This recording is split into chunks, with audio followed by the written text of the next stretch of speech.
mabuhay Baguio. Ako, mga televiewers, meron po tayong mga international singers at syempre, komedyante po dito sa lungsod ng Baguio. Ayan.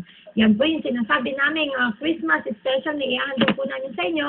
Pero pasensya na po kayo mga televiewers dahil kulang po tayo sa isang oras para mapakinggan natin itong mga impersonators natin kung gaano sila kagagaling kumanta. Ayan. At para magaya nila yung kanilang idolo. Siyempre sa aking kaliwa, hindi na po natin patatagalin. Ito si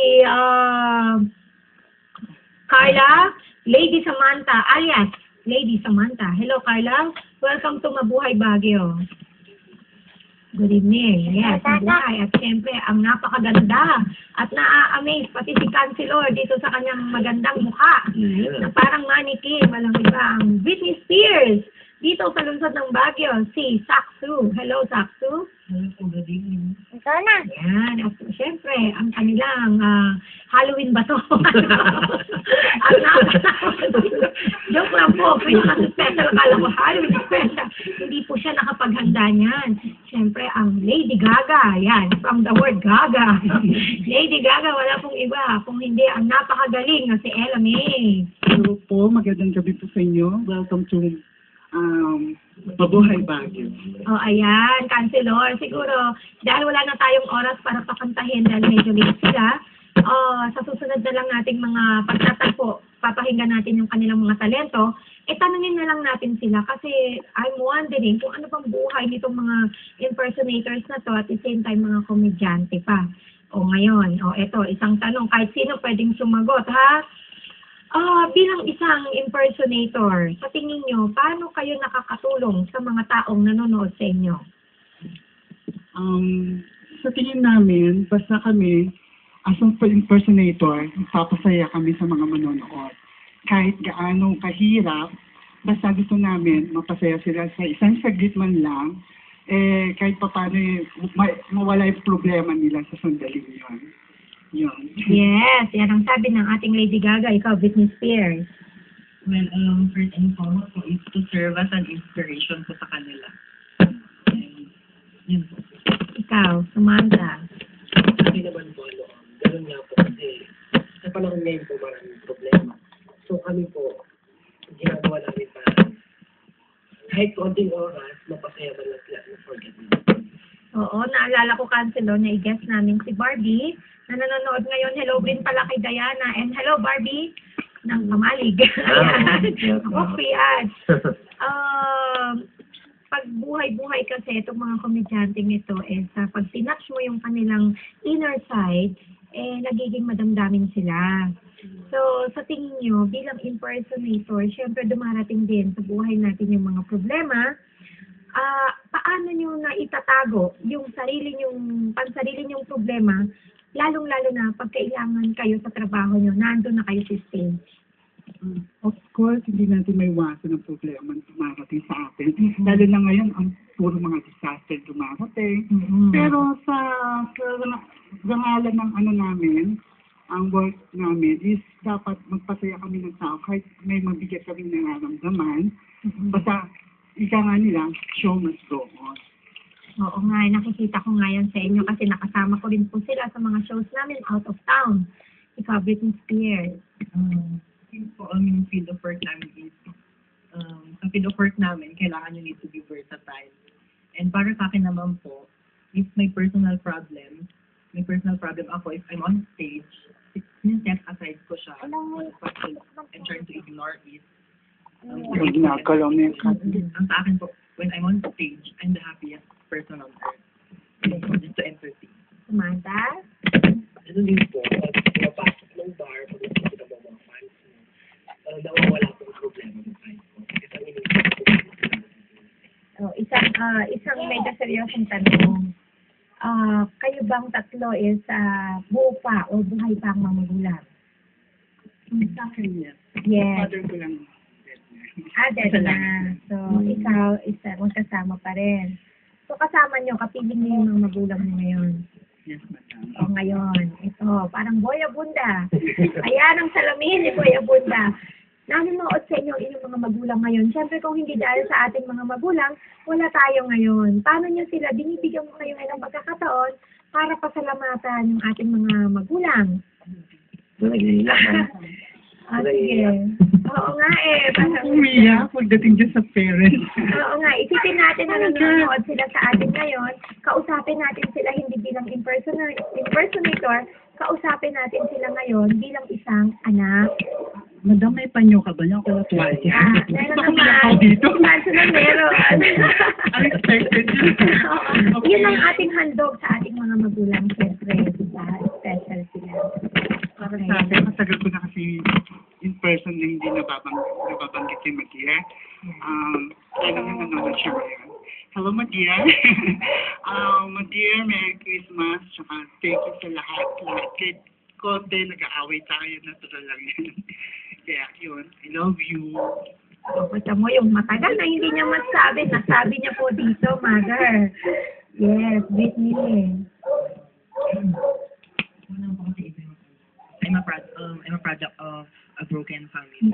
Yeah, separated ang parents ko, and gusto ko lang po sabihin kay mama, kahit ganito yung nangyari sa atin, ngayon po kasi nagmamahalan tayo.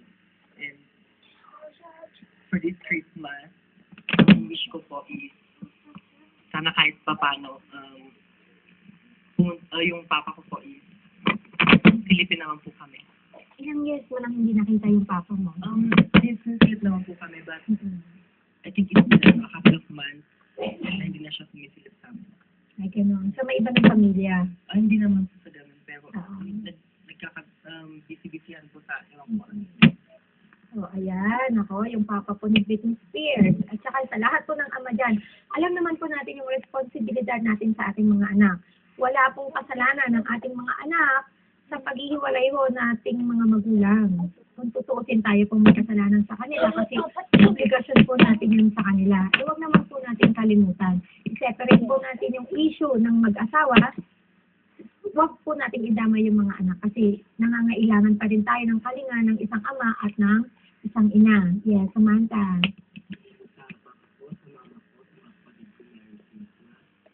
Sa mama at papa ko at sa mga kapatid ko, salamat sa support at tiwala na binibigay niyo. Maraming salamat. Alam ko naman, tumatakas ko para magpasaya ng ibang tao. Kasi hinahayaan mo ako makatuloy. Ayan. O ngayon, bibigyan natin sila ng pagkakataon makausap ang ating butihing counselor. Okay lang po ba, Counselor Ed? O baka may gusto kayong kailanganin in the future, open naman sa atin si ating butihing Counselor Ed. Sa peace and order. Siyempre, sa inyo dapat magmula ang peace and order. Actually, hindi naman lahat ng kabadingan. Actually, sila pa nga yung mas nakakatulong dito sa ating lungsod. May mga programa silang ginagawa. Sir Ed, para... Oo nga, dapat talaga kahit sila ay ganyan ang kanilang anong tawag dito, kanilang gender, dapat ikalang po natin bigyan po sila ng respeto. Dahil yung mga tao rin po sila at meron din pong damdamin na nasasaktan pagkatulad po ginamit po. Opo, ayan, kausapin natin. Bigyan ko kayo ng 1 minute kung anong gusto nyo sabihin sa ating butihing counselor. Huwag lang math at science. Huwag lang daw magkantayan. Sige na. Ayan, nahiya sila. Elame, pagkakataon nyo na yan, dito lang yan mangyayari sa Mabuhay Baguio. Basta, alam ko naman lagi napasupport naman si Sir. Andyan lahat, kompleto naman. Kaya, ang nararamdaman namin, safe kami dito sa Baguio, kahit sa kami ang punta. Ayan, Britney. Ano po, I'm very thankful that binigyan ko na importansya yung feelings namin. Binigyan ko kami. Yes,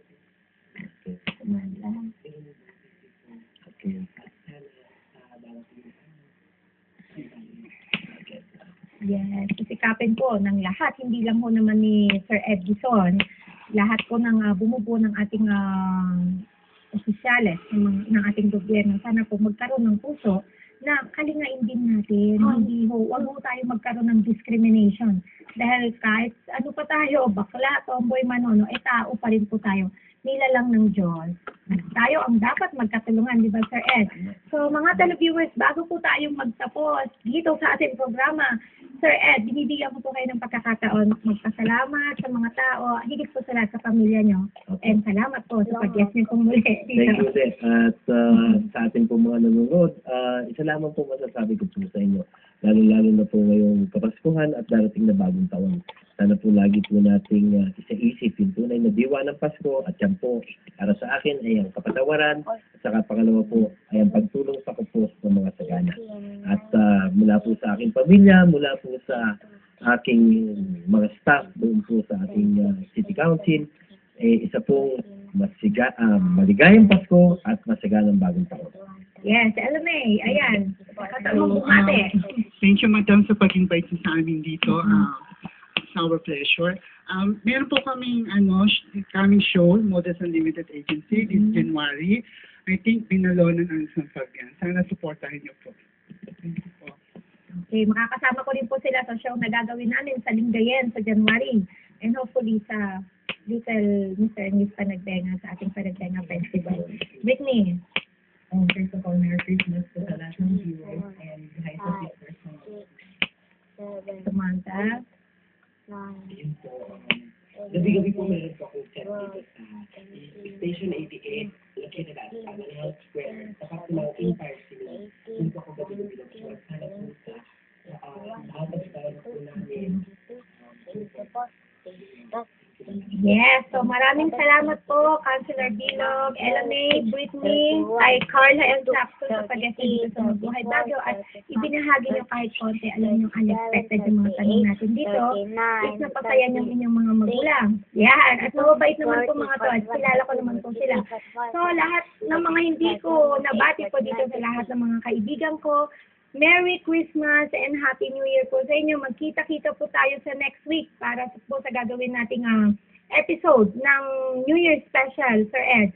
At sana sa pagbubukas po ng taon is patuloy na sama-sama pa rin tayo nagtutulungan.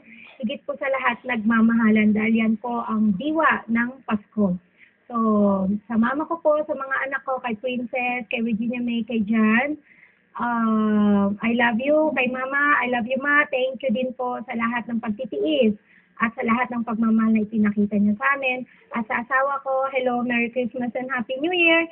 Sa lahat po ng televiewers ng Mabuhay Baguio, Merry Christmas po. Bye! See you next week. To God be the glory po. Magandang gabi po mga teleview. Programa na po ng Sumbungan ng Bayan. Ang sabi nga programa na pinag-uusapan na lang halos buong bayan. Ito po ay walang iba kung hindi ang Mabuhay Baguio. Ito na sa show na pinag-uusapan ng halos buong bayan. Dito lang po sa lungsod ng Baguio. Walang iba po kung hindi ang Mabuhay Baguio. Diyan lang kayo. Relax. Samahan niyo po kami sa loob ng isang oras. Mabuhay Baguio. Magandang gabi po. I love you, ma'am. Thank you po.